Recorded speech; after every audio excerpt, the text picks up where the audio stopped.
Good afternoon, everyone. It's 1 o'clock here in the UK, and hopefully you can see my screens and you can hear me. If you are tuned in, it would be fantastic if you could share with me where you are. So if you can post over in the chat section where you are, that would be really, really good. I shall see if we've got some people. I had someone earlier say they were going to be joining from Australia, which would be fantastic. Okay, so what we're going to do today, I have got access to the Las Cambras telescopes, which are dotted around the world. Today I've got access to one over in Hawaii. So first off, I just need to quickly log in. I want to kick off the observing session right now because I want to make sure we get the object low in the west, which I think you'll find quite interesting. So the object we're going to go to first, I'll tell you a bit about the observatory in a few moments, but first off I'm going to just head over, as I hope you can see,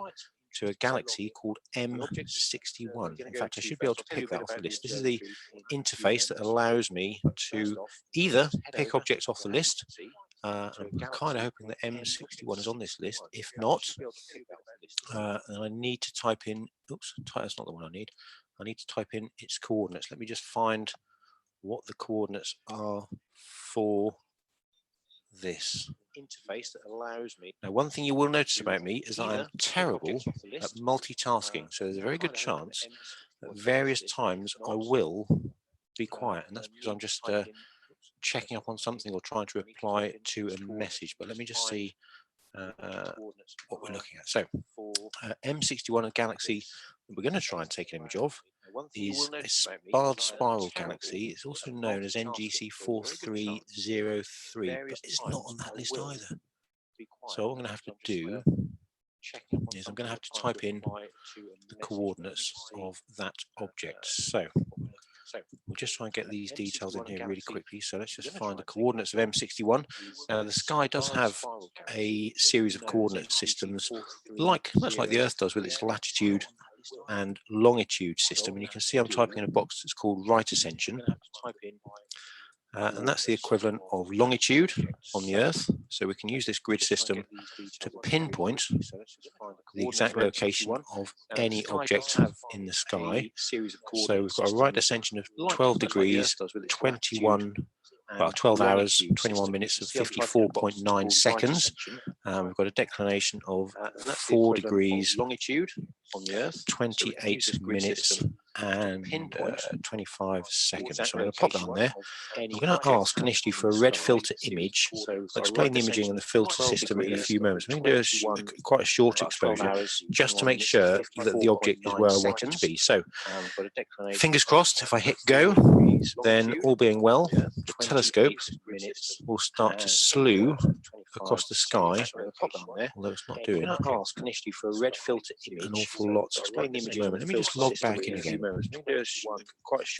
They do say never work with children or animals, but I definitely would like to add technology into fingers crossed. If I hit go, so then all being well, so log back in. We'll start to slew. Type in M61. Type in the coordinates, which are 12, 21, 54.9. They do say never work with children. Declination of 04, 28, and 25. Right, so red filter. Give it a quick 30-second exposure just to make sure that it is capable, so we get the object in the center of the field of view. But look at that, it's not actually recognizing it. Well, let's do something else. Let's go for the second object that I was going to aim for today, and that was M16. So let's see if that is on the list. We'll come back to the galaxies in a short while. There we go. So we've got M16. So as you can see, it's pre-populated the right ascension and the declination of M16. So what I'm going to do is we're going to go for a red image. That's recommending a 240-second exposure, but I'm actually going to go for just 30 seconds, just to make sure that we are indeed in the right place. So I'm going to try a red filter image of M16. It actually says open cluster, but it's actually surrounded by a lovely area of nebulosity. I hit go, and hopefully something is going to happen. Why is this not able to? Do you know, technology is just wonderful, isn't it? Let's just try and log in again. I wonder if this is going to be one of those is massive failures, but let's try. So that's recommending a logged in. 240-second exposure. But I'm actually Pick for just off 30 the list. seconds, just to make sure M16 in the right place. filter So red try red exposure image of I'm going to go for M16. 30 seconds. The green bar is still lit up, so I'm hopeful surrounded by a lovely area that this is going to nebulosity. slew. Go. There we go. So we can see now the telescope is moving to the target. So we've got lots of people, 41 people online already, loads of people from the UK, people from Wales, Scotland, which is excellent to hear. Are we having issues with echo, do I gather? Pick off the list. Looks like there's some sort of echo thing going on. Let me just see if I can fix you. I'm just going to go on mute for a moment.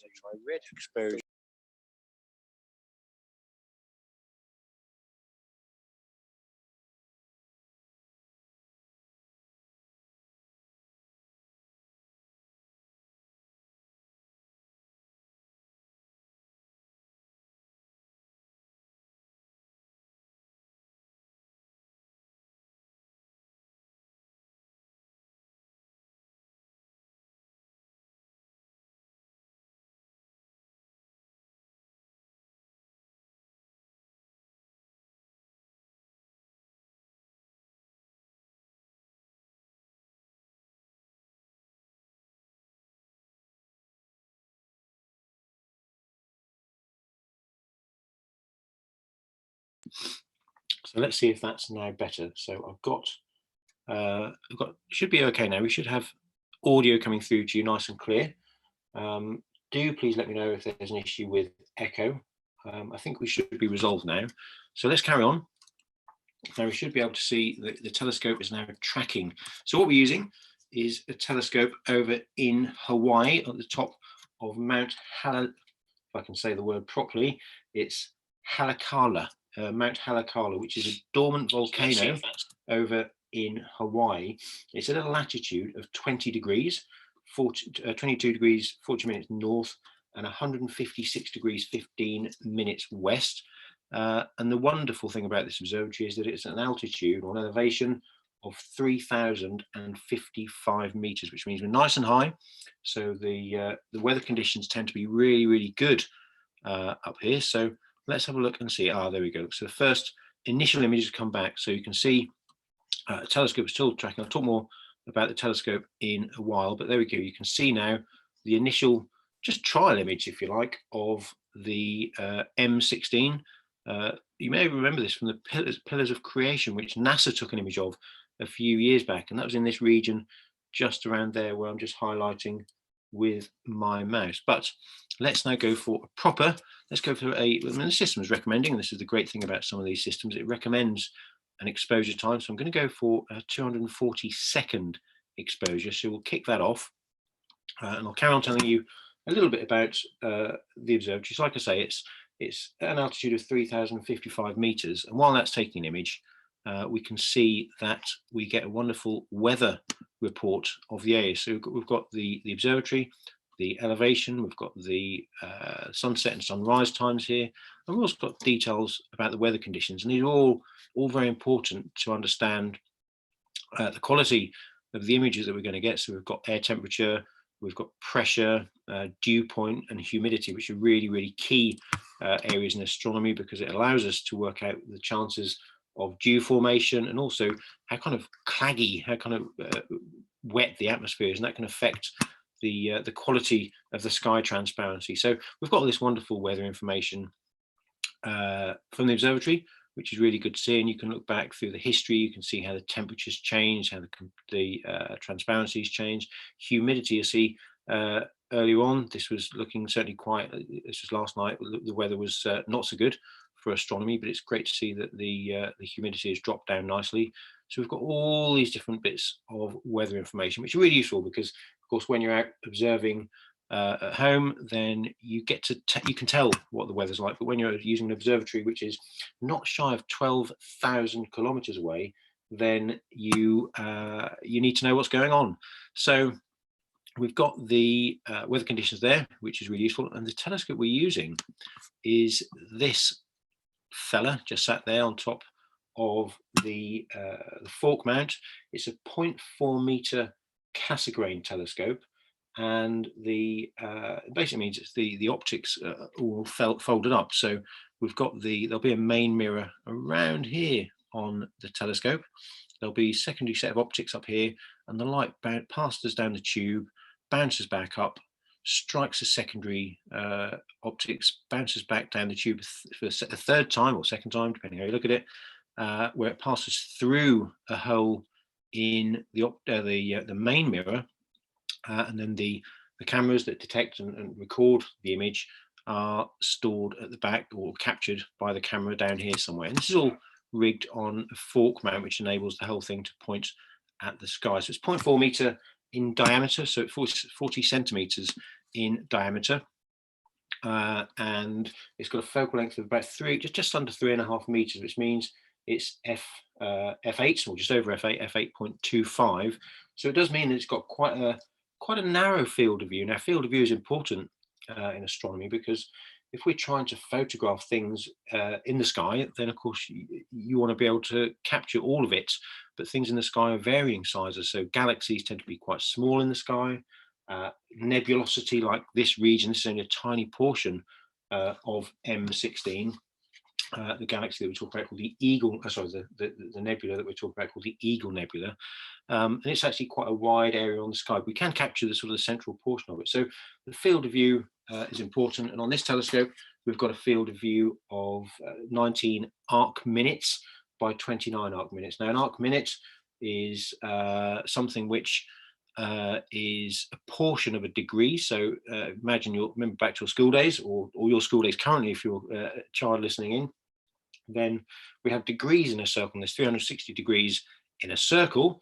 Now inside, if you take one of those degrees and divide that into 60 equal segments, then that is an arc minute. One of those will be called an arc minute. So this covers a tiny portion of sky, 19 arc minutes by 29 arc minutes. So this telescope is all completely automated, so I'm controlling it all from the comfort of my own home as it sits on top of the mountain over in Hawaii. Wonderful story of the name of Halakala, which means house of the sun, and is a really interesting story about how the demigod Maui, who some of you may remember from the children's film, in fact I can't remember what the children's film was called. If anybody can remember what the name of the children's film was called with Maui in it, then do comment. So the demigod Maui climbs to the top of the mountain and lassos the sun with his sister's hair, and he struggles to hold on to it, but it results in different lengths of the day. At least that's the legend. Wonderful. Some people reminded me that it's Moana. I've seen that film. It's a wonderful film. I do love a lot of the Disney Pixar movies. So in the legend, it was Maui that was trying to tether the sun and capture the sun, and that's what gives us the different length of days. But anyway, let's just pause for a moment, because we've got the first full image has come in. This is just the sort of the raw image, but there is a phenomenal amount of detail here. So let's have a look at the processed image. So there's a wonderful bit of automated processing that can go on, so you don't even need to know what you're doing almost. You can just download the processed images. So if we just click on this icon here, you should see that the processed image will pop up.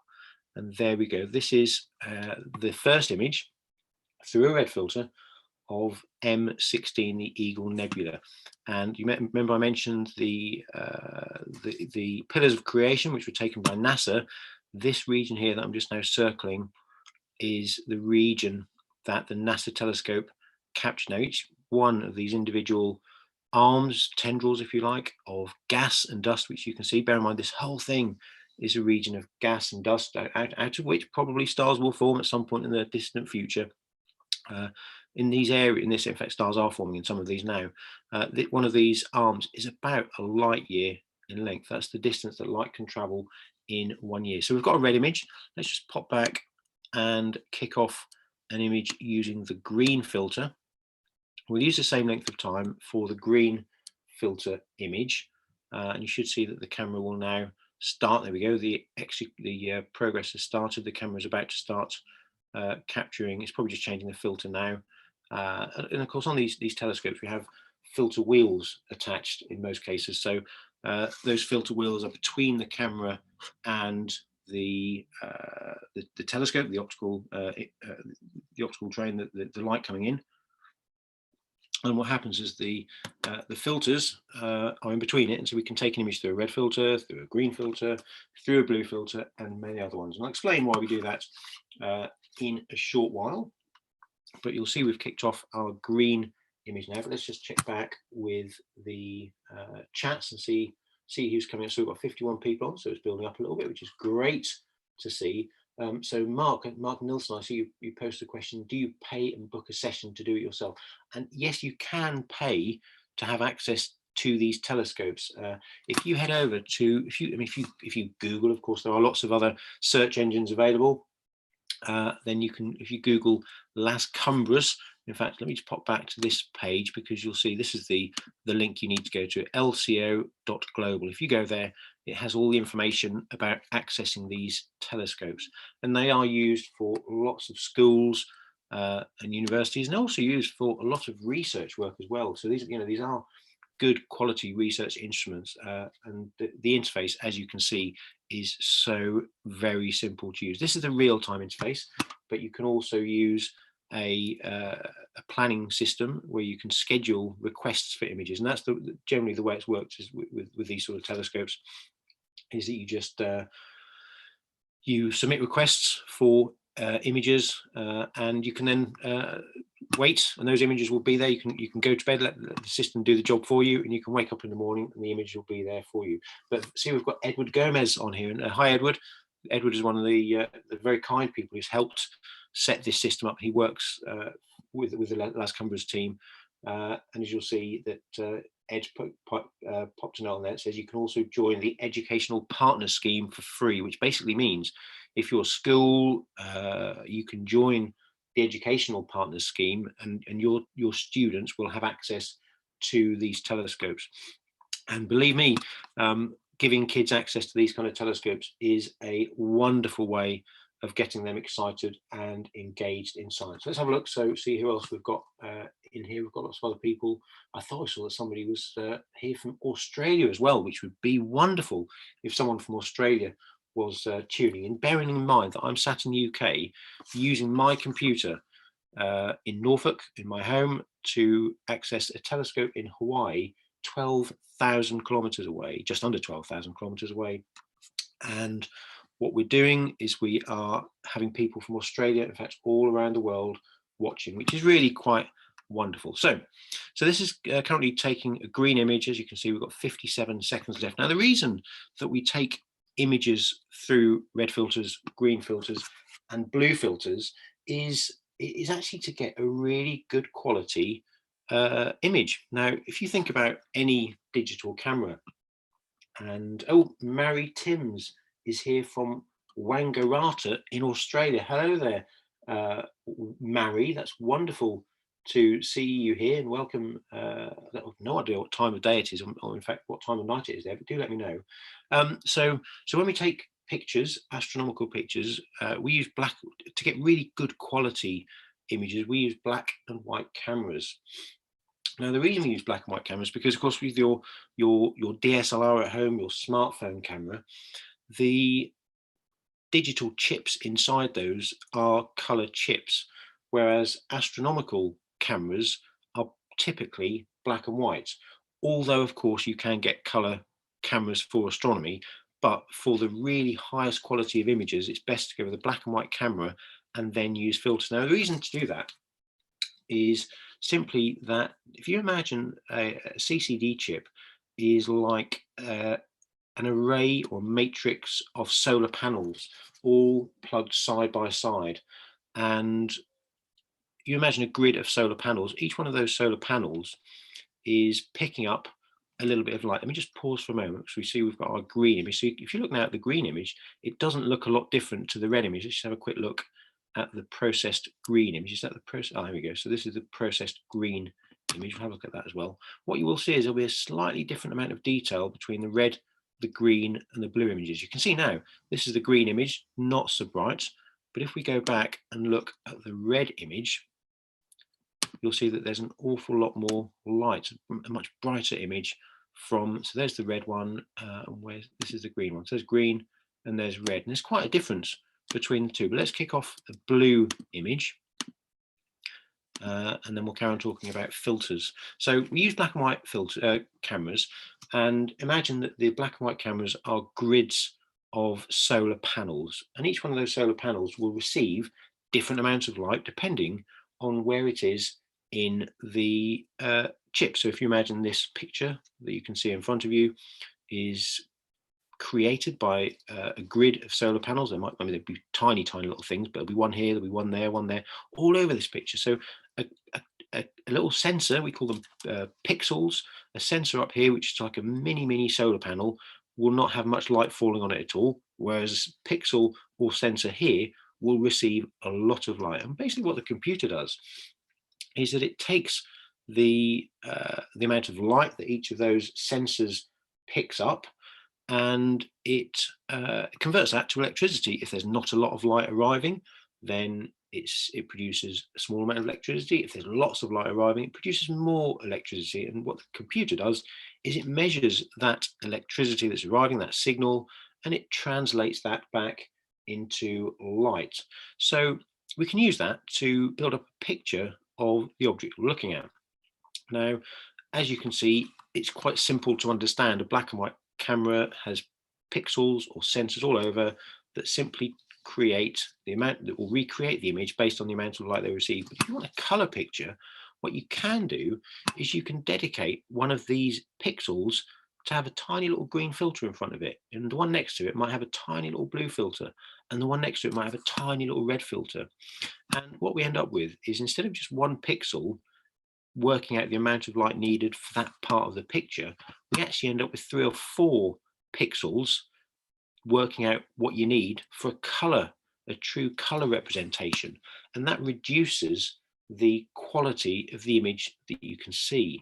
So what we do instead is that instead of using the color pictures, the color cameras, which mean low resolution, you don't get as much fine detail, we use black and white cameras. We take a picture through a red filter, we take a picture through a green filter, we take a picture through a blue filter, and we end up with color 3, well actually more than that sometimes, but we end up with 3 color filter images, which we then recombine on the computer once the images have all been captured. Now we've got 97 seconds left to go. Oh, I'm seeing Mary. It is Mary. I hope I'm pronouncing your name right, Mary. It's 10:30 p.m. over in Australia. It's wonderful, isn't it? It's currently, what time? It's about 1:30 in the afternoon here in the UK. It's about 2:30 in the morning over in Hawaii, where this telescope is based, and it's 10:30 back in Australia, which is wonderful. It's so many different times around the world. It's wonderful to see you all. So who else have we got? Any other comments coming in? I presume my sound is all absolutely fine now. There's no comments that we're getting any awful feedback. Let me just tell you a tiny little bit about this nebula that we're just taking an image of before this final image completes. So it's, like I say, it's called the Eagle Nebula, call it M16. Those astronomers amongst you will know exactly what the M16 means. It's just a catalogue number. Oh, thank you, Crinkly Lion, for telling me that the audio is fine, and Mark as well. So we use these catalogue numbers. There are so many objects in the universe that if we try and name every single one of them, we just run out of names, or they're pretty much too faint to even warrant giving a name. So instead what we do is we give them catalogue numbers, and there's a number of different catalogue numbers which we use in astronomy. And one of the more popular ones, certainly amongst amateur astronomers, is the M number, and that's the Messier catalogue, named after Charles Messier, who was actually a comet hunter, and he was hunting for comets, fuzzy objects in the night sky. And what he saw was, he actually discovered lots of other objects that were fuzzy objects in the night sky, but realized that they weren't comets because they weren't moving. So he catalogued all those objects which were not comets, so he didn't stumble over them again. And basically we ended up with Charles Messier's catalogue, and each one is M16, the 16th object in Charles Messier's catalogue. So let's just see, we've got that blue image has arrived now. So let's just take a look at the blue image, just make sure that looks okay. We'll just pop over to look at the processed image and see if things look good. That looks wonderful, doesn't it? Look at that. So again, you can see we've got the blue image there, we've got the red image, and we've got the green image. You can see there's definitely a different amount of detail between the three objects. I'm just going to quickly grab some screenshots of those objects just so I can do some quick work on Twitter a bit later on and share these pictures. But of course I will download the full images and do some proper processing with them a little bit later on during the day. Just this last blue image, and then we've got those captures. So let's go back now. Now I don't think we're going to be able to get M61 because I had a horrible feeling that M61, that galaxy that I wanted to get, was going to be too low in the sky. But what I can see is, you see the wonderful interface we've got. He's actually telling you the things that you can see in the sky. Now, I happen to know that M101 is a rather wonderful spiral galaxy. So let's do an image of M1. I'm going to do a cheeky 10-second image to start with, just so you don't get the full experience. First off, we'll just make sure it's in the right place. So let's hopefully we'll slew the telescope across to look at M1. It's now going to be moving across the sky to the galaxy called M101, and all being well, we should get in a short while an image of the galaxy called M101. So we're now taking a quick exposure of M101. Now, this is often called the Pinwheel Galaxy. Let's see if this image, here it comes, it's about to appear here any second now. This isn't going to look wonderful. This is going to be a quick 10 seconds to make sure we're pointing in the right direction. And then we shall take a longer exposure and see what we can find. So we're just reading out. You can see the camera's now reading out. Yes, there it is. You can just see the blob, and you can just about make out the spiral arm. So I think we need to do another 240-second exposure of this picture.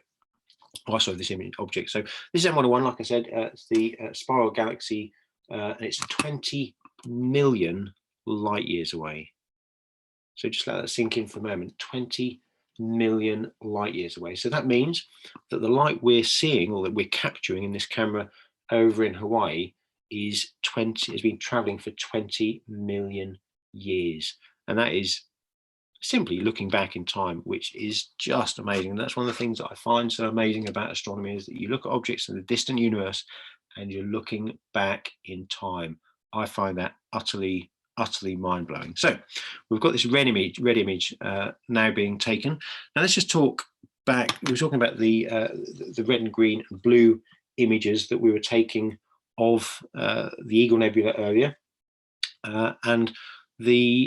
so I'll explain why we use red, green, and blue images, and we then recombine them, and we are then able to create a color, sort of reproduce a color image, but with still having the quality and the resolution of a black and white camera, which is brilliant. And amateur astronomers do that across the country. I see every day, I see amazing images that people take. And once you get these pictures, there's a lot of time spent in processing them as well, and you can enhance fine level of detail. You can enhance lots and lots of other, and you can get lots of other information in it. So we use red, green, blue filters. We also use other types of filters. So what you'll also see is you'll see people use narrow band filters. Narrow band filters are filters which they're kind of similar to red, green, and blue, but they only let a tiny amount of light through. And so instead of using red, green, and blue, we quite often use hydrogen alpha, which effectively gives us the red image. We use oxygen 3 and sulfur 2. But the beauty of those is they reveal an amazing amount of detail in nebulosity, so the big gas clouds like the Eagle Nebula that we just looked at. And you can get more detail using those filters. But the downside is that because they only allow a little bit of light through, the exposure times need to be a whole lot longer. So we can easily run into the hours and hours to get good quality images. And indeed, if you remember the Hubble Space Telescope, wonderful image of the Hubble Space Telescope deep field, whilst that wasn't an image of nebulosity and it wasn't using narrow band filters, it was taking a long exposure because of the amount of light that it was receiving. And that actually took an exposure that equated to 10 days, which is a remarkable length of time. And we quite often do that. So what I'll do here is I've taken these individual images of 240 seconds at a time. And what we'll do is I could, if I wanted to, and I probably will come back another day and take some more images of the same object, and I can have two sets of images at 240 seconds each, and I can actually stack them together and effectively build up a longer and longer and longer exposure. So I've just seen there's a question from Duncan Levitt, asking if you could use the same technique of RGB with local planets such as Saturn and Jupiter. And yes, indeed, you can do that to capture images of the planets. This telescope is not very well designed for taking images of the planets because it's got a field of view that actually means the planets would be tiny, tiny little objects in the center of the frame. So you wouldn't see a great lot of detail. But one thing you guys can do at home, if you want to try and get images of planets, if you've got a DSLR, that's brilliant. If you've got a smartphone, that's really good because you can use smartphones with telescopes that don't even track. I'll explain a little bit about tracking in a moment. We can take images using telescopes that don't even track, so even basic bird spotting telescopes, you can point them at the planets, get the image so you can see it, and you can get holders that allow you to hold the camera over the eyepiece of the telescope, and you can take images of the planets just with your phone, and they are really, really good. But other things you can do is you can actually take video footage of planets through a telescope. Oh, there we go, look, the red image has come in, and actually I can see there's a little bit of trailing going on in these star images, so I'm going to just try that one again. One issue we do have in astronomy is that the Earth moves, and the moving Earth is really, really inconvenient. And the reason the Earth's movement is inconvenient is because we are spinning, and that means that the stars, the sun, the moon all seem to rise in the east and set in the west. If you want to try and take a long exposure photograph of them, then objects will appear to trail across them. So astronomical telescopes have drive systems attached to them, and those drive systems cause the telescope to move in the opposite direction to the Earth's spin, but at the same speed. And because they move at the same speed, but in the opposite direction, that means that we're effectively counteracting the rotation of the Earth, and that keeps the object in the center of the field of view.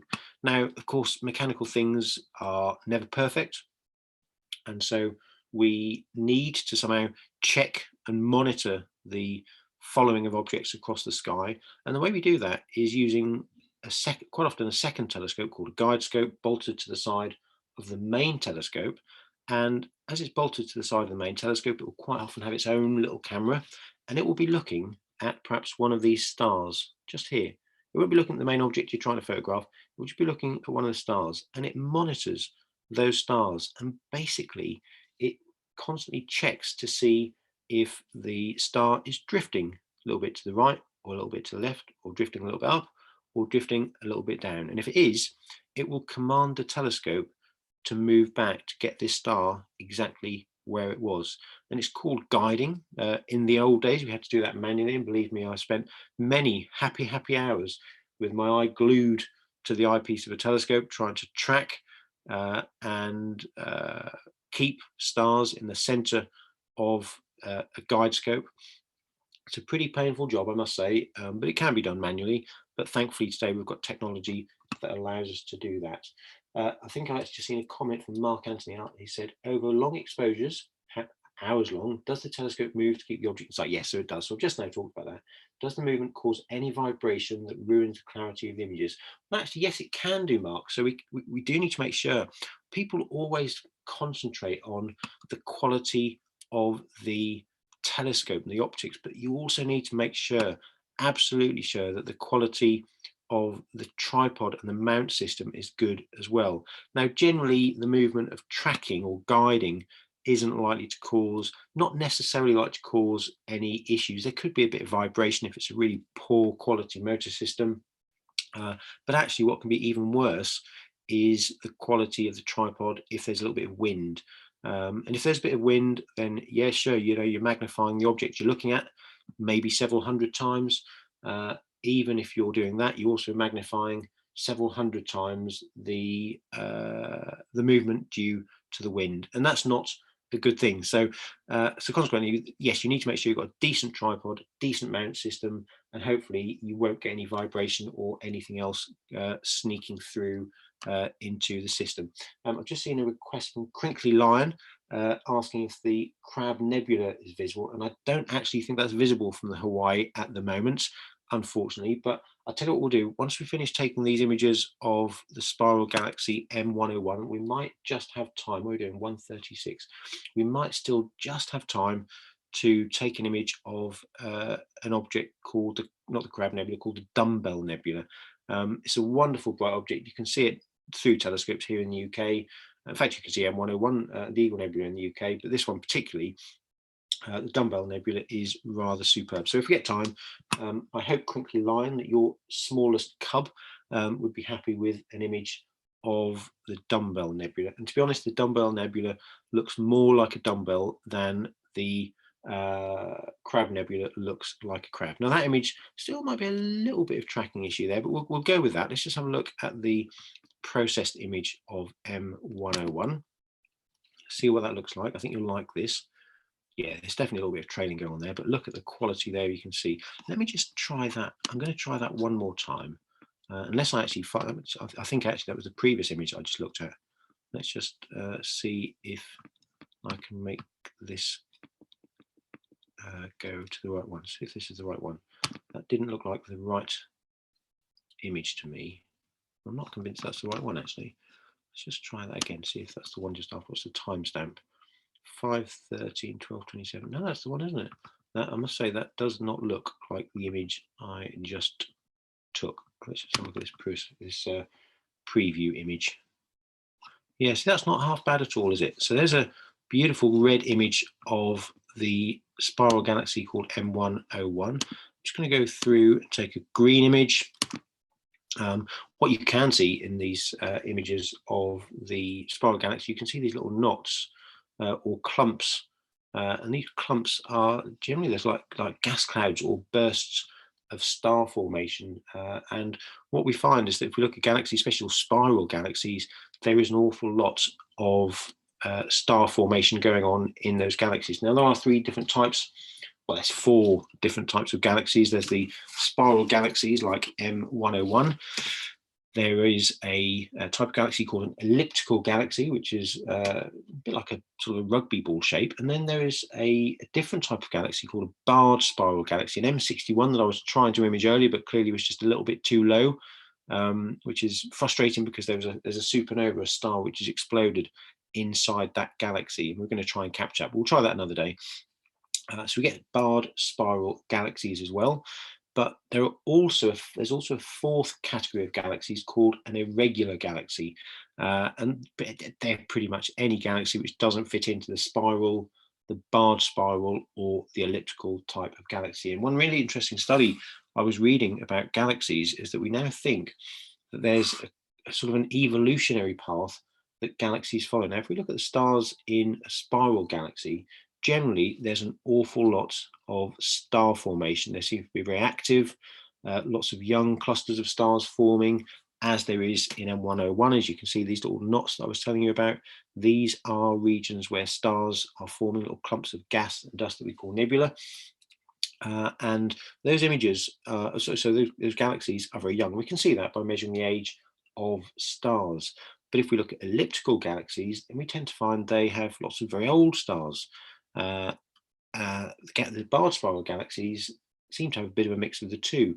And what we actually think now is that there's some kind of evolutionary path that galaxies seem to follow, where they start off as spiral galaxies, they evolve into barred spiral galaxies, and ultimately they end up turning into elliptical galaxies. But as you can see from this image that we've got here of M101, as I was saying before, it's really important when taking images of astronomical objects that you have the right equipment for the right object. And this is why it's actually really quite frustrating as an astronomer that one telescope is not perfect for everything. This telescope is actually really good, or the combination, I should say, of this telescope and camera are perfect for capturing images of galaxies, such as M101, because the image scale is perfect. Galaxies fit nicely inside this field of view. Not so good for nebulosity, because we really need a wide field of view for images of gas clouds like Eagle Nebula. We had a wonderful image of Eagle Nebula earlier, but of course it would be much better if we had a wider field of view. So different telescopes are good for different things. If you want to image planets, this telescope, of course, would be rubbish for it because the scale would be really, really small and the planets would be tiny little things in the center of the field of view. And you actually wouldn't see any great detail at all. And indeed, all of the professional observatories, and there are some professional observatories over in Hawaii on the same mountain, same extinct volcano as this observatory, those telescopes are also no good for looking at planets. Well, most of them are not any good at looking at planets. They tend to be designed for galaxies, star clusters, and nebulosity. So yes, it's very important. And as an amateur astronomer, if you're thinking of choosing a telescope for taking pictures, it's really useful to know whether you are interested, or it's useful to choose whether you're interested in deep sky images by way of galaxies, or deep sky images by way of star clusters and nebulae, or whether you want to try and capture pictures of the planets. And depending on your decision on what you want to do, then that might determine actually you get a different telescope, or indeed you get a different type of camera, because the choice of camera is also a bit of a minefield, isn't it? The choice of camera is very, very important, because different cameras will give different quality of resolution. That's the level of scale, or of quality of detail rather, that you'll get through a telescope, and also the amount of sky that it covers. So there is lots of information. There's actually lots of information on my website, markthompsonastronomy.com. Get a quick pitch in from my website. There's a practical astronomy section that's got calculators for working all that sort of stuff out. So do have a look at that. Don't just rush into buying a camera and a telescope. Make sure you get the right camera for the right telescope. Now I think we've got our green image has just appeared. Let's just take a look at the green processed image of M101.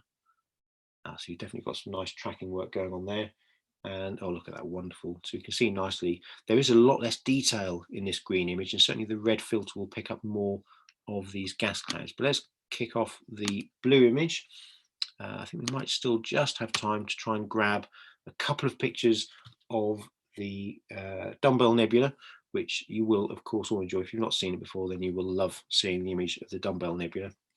Got a couple of questions come in. So Mark Anthony, you said, what did you recommend Googling or searching for imaging planets earlier? Crikey, what did I suggest searching for? Was that around the type of equipment that you needed, or was that around the technique or an observatory? I can't honestly remember what it was I was talking about, Mark. So if you could just let me know whether it was around the imaging technology, that would be really, really useful. What else have we got in there? I've got a comment. Oh, thank you, Edward Cooper, telling me that he's enjoying the session. Thanks for the initiative.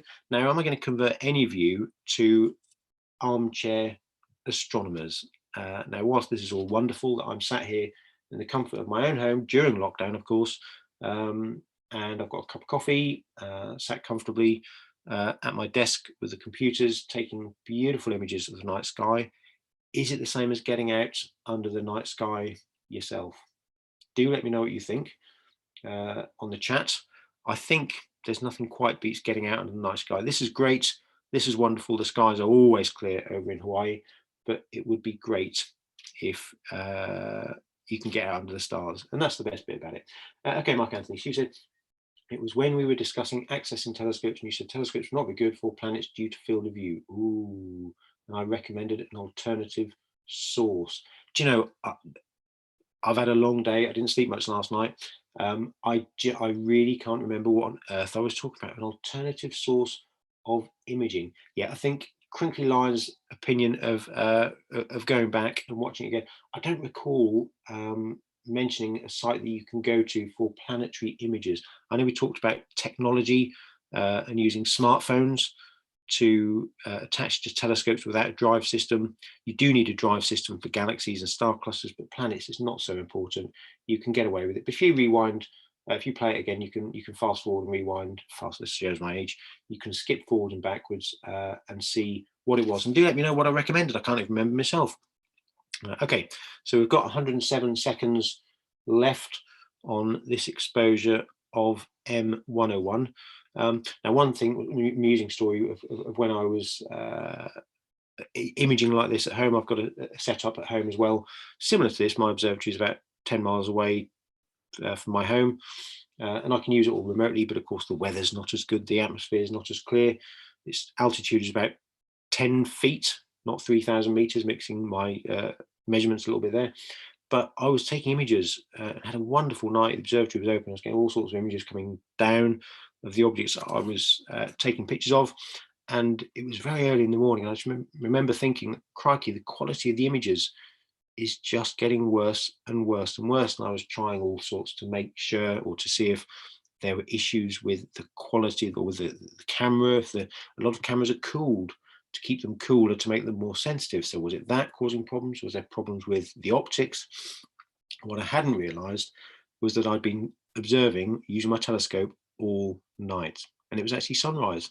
So the sky was brightening and the images were getting worse, and I hadn't realized. And that's one thing, that this imaging is fantastic for getting good quality images, but it does mean that you end up being a little bit disconnected from the night sky, and there is nothing quite as good as being out under the night sky while you're taking images. So we've got this image about to finish in less than 20 seconds now, and we are going to move across to the Dumbbell Nebula, which you can see through binoculars, well, actually there need to be decent binoculars to see through it, but certainly a small telescope will be able to see it.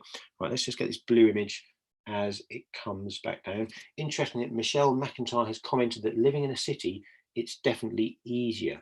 And that's just a very interesting point. If you are stuck in a city for your astronomy, what you can do is you can use narrow band filters. It also helps during moonlight. Let's see, we've got this image of, this is the blue image. Let's have a quick check of this, and I'll talk about where there are benefits to be had. This mouse drives me insane. It's okay, here we go. So this is the blue processed image. This is the one we've just now taken of M101. There we go, look at that. You can see not a lot of detail in the blue one compared to the red one. And this is a great example of where this image would benefit from a lot more exposure time. So what I could do, if I want to enhance this information even more, I could come back and I could take more and more and more subs, we call them, or individual images of the galaxy. I could take 5-minute images at a time, and I could then stack them all together, and that would effectively produce a longer exposure image. So this would definitely benefit. There's lots of information. I'll try and pull this out in processing later, but let's quickly whiz across, see if M27 should be visible. There it is, M27. Okay. So we'll whip across there very quickly. We'll take a very quick 10-second exposure to make sure that we are indeed centered. So I talked about imaging and using and the troubles of moonlight and the troubles of light pollution, and narrowband filters do help an awful lot in cutting out moonlight, and they help an awful lot in cutting out pollution from lights. Not completely, but they will make quite a bit of difference. So if you are stuck in a light polluted area, or if it's a night when the moon's up, you could switch to using narrowband imaging and still actually be quite productive. But let's wait for M27 to appear, which should pop up on the screen in a minute. It takes a while for these images to download. The cameras actually have to read off almost individually you can tell I'm doing something when I start to stutter and pause. The individual chips, the value in each of the chips. Okay, so there's the first image, M27. Look at that beautiful object. Now let's just kick off this image now. How long have we got? We've got about 10 minutes. I reckon we could afford, let's just say 180 seconds is 3 minutes, isn't it? It's recommending 210. Let's go wild and go for a 210-second exposure through a red filter. So use narrowband filters if you're living in those kind of climates, or you've got those kind of challenges. If you've got narrowband filters and normal filters, you can do both. I've got a filter wheel on my equipment that's got a set of narrowband filters and a set of red, green and blue filters, so I can do either of them depending on the conditions or on the object that I'm looking at. But we've just got time to capture some images of M27, called the Dumbbell Nebula. Just have a swig of my coffee to keep my voice lubricated. Now, the Dumbbell Nebula, you can see this nicely, excuse me, here from the UK. If you are tuned in from the UK, of course, in the constellation of Vulpecula. It's just over 1,000 light years away, so not as far as the galaxies we've been looking at. This is something which is inside our own galaxy. The nebulae that we tend to look at, the fuzzy blobs, the star clusters, they all tend to be objects which are inside our own galaxy. The galaxies, on the other hand, are of course external galaxies, so typically an awful lot further away. Now, this is a class of object known as a planetary nebula, although it actually has nothing to do with planets, other than the fact that many, many, many years ago, astronomers with not so good telescopes thought that the objects, because their telescopes were not as good, thought that those objects were perhaps actually planets. So they look like planets, they called them planetary nebulae. So this is a planetary nebula. It's actually the result of a star which is, as you can see, it's spinning. It's a star that's puffed off a lot of its outer layers. And we can see that in this image. All this dusty sort of fuzzy stuff you can see are the outer layers of the star. Let's see how the exposure goes. I've got 99 seconds. I'm just going to cough. Let me just mute myself for a moment. There we go. So we can see the outer layers, and actually the reason we can see this rather strange dumbbell shape is because the core of the star, which is left in the center of what was the sort of the dead dying star, the core of the star that's left here is rotating, and that core has actually got a magnetic field, and it's actually the magnetic field, like imagine a big pole sticking through the core of the star, sweeping around and around and around, and it kind of sweeps out, and it causes this rather wonderful dumbbell effect in the nebula. So we've got 54 seconds. Actually, we're getting more comments coming. Oh, Michelle, thank you. You like my comment about using narrowband filters. It does take more effort, Michelle. It takes a lot longer for the exposures. You're certainly looking at sort of, I would say, even 10 times longer for the exposures to be able to get the same quality and the same sort of brightness of an image. Oh, Peter Ferguson, too much insulation sucked into the throat there, DIY troubles. So for those of you who have got no idea what that was all about, I've been renovating my house, and I've been stripping off all the plasterboard, and I've got a massive pile of insulation, which I've posted a competition on Twitter for people to guess how many bin bags it takes to bag up all of those bits of insulation. But I was, of course, wearing all the proper protective masks and whatnot to make sure I hadn't got anything going into my throat. So that is just finishing the exposure. I don't know what the answer is yet. Flyer 152. I've not finished. I will be probably finishing off this afternoon. Once I've finished off here, I might grab myself another coffee and then head over to get that finished off. Okay, so let's have a look. So we've got the image. You can see it there. Wow, look at that. So there's plenty of information here. Let's just start with the green image. I'm very conscious of running out of time. Kick off the green image and let's have a look at M27, the processed version. Okay, here we go. Actually, this is the wrong processed version, I think, isn't it? That's the first processed version. I think this is the first one. It's I don't think the second processed. Oh, there we go. There's the proper processed one. This is the one. Here we go. Prepare yourselves. Dum, dum, dum. Oh, another little bit of training going on there. Look, bit of a training issue.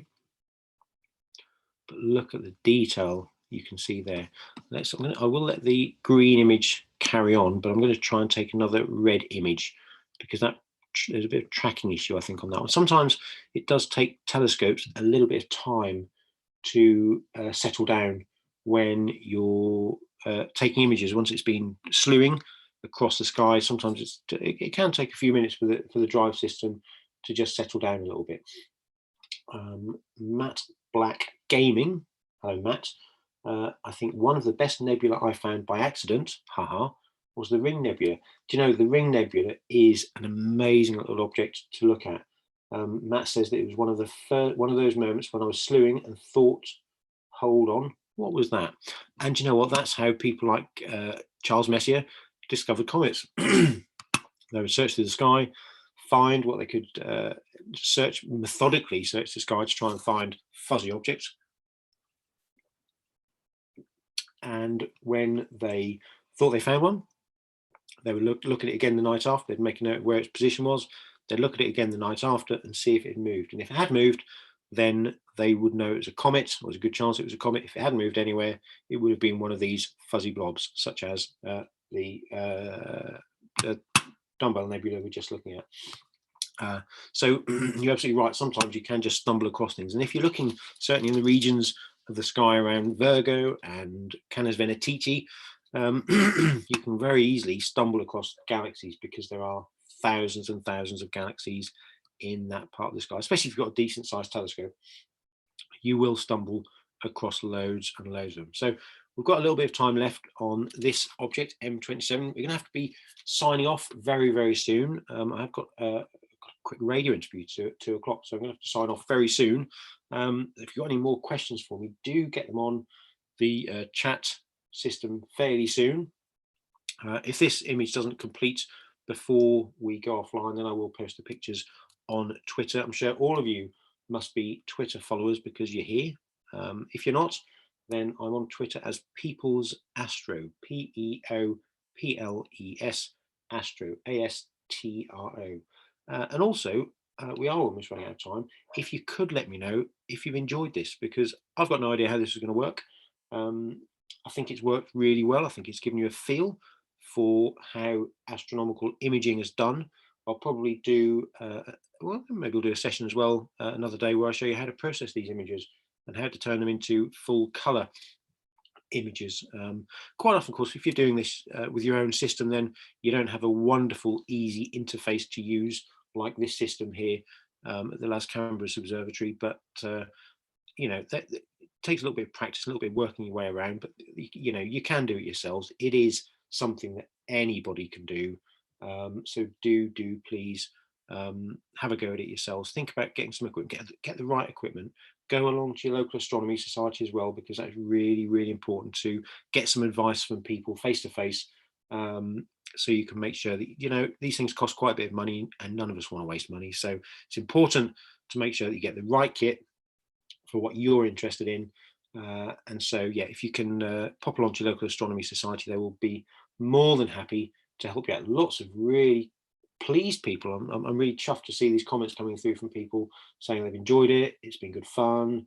I think it'd be great to do more of these. I would love it. And maybe I'll see if I can do something similar with my observatory, get that fired up again. I've got issues with the computer over there, actually. The joys of astronomy.